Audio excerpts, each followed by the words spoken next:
and welcome to day 21 of the 30 days to the roots of yoga. For today's class, I'm going to be taking you through a short talk on bandhas. As a complete beginner to yoga, you may not even have this in your practice yet, as they tend to be incorporated into later stages of your yoga journey, hence why we're only talking about them now.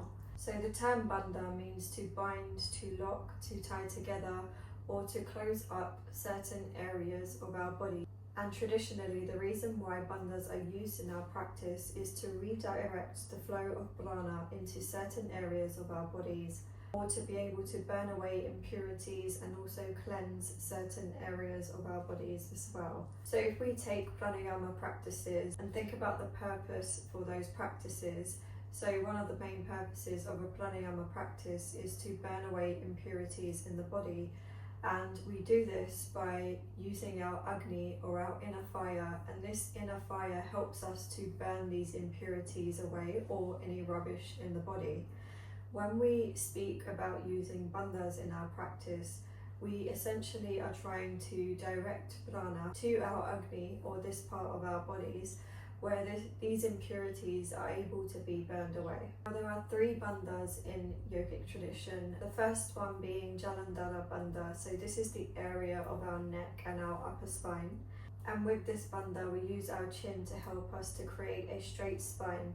The second bandha is Uddiyana bandha, which is the area between our diaphragm and the floor of our pelvis. And the third bandha is Mula bandha, which is the area between our navel, or the bottom of our navel, and the floor of our pelvis. Now, it's important to note that bandhas shouldn't be practiced during every asana practice or every pranayama practice. So they are used in certain asanas and in certain pranayama techniques. So for an example, if you're taking a 60-minute class, you might incorporate one or two bandhas whilst performing certain asanas during that practice. And it's also important for us to know that as beginners, we might not become familiar with bandhas straight away. So incorporating bandhas into the practice comes with time, dedication, patience, and also a lot of practice.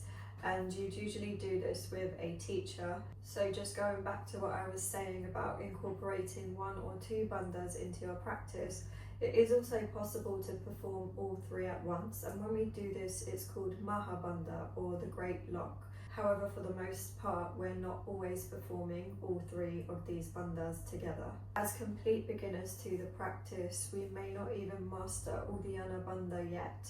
And that would be one of the hardest ones to master. So with practice and with time, that will come. But in tomorrow's practice, we will begin to make ourselves familiar with how all three of these bandhas sit in our bodies. So when we want to perform the first bandha, which is Jalandhara bandha, we sit in a comfortable seated position, making the spine as long and straight as we can. And then we start to tuck the chin in towards the chest, almost like you're creating a double chin. So it's also important to note that if your neck is really stiff, it might be worth performing some neck opening asanas before you start to take this bandha. But we start to take our chin in towards the chest and just relaxing the entire body and making your spine as tall as you can. So this bandha is used to help us to keep that spine nice and straight during pranayama practices or even dhyana practices.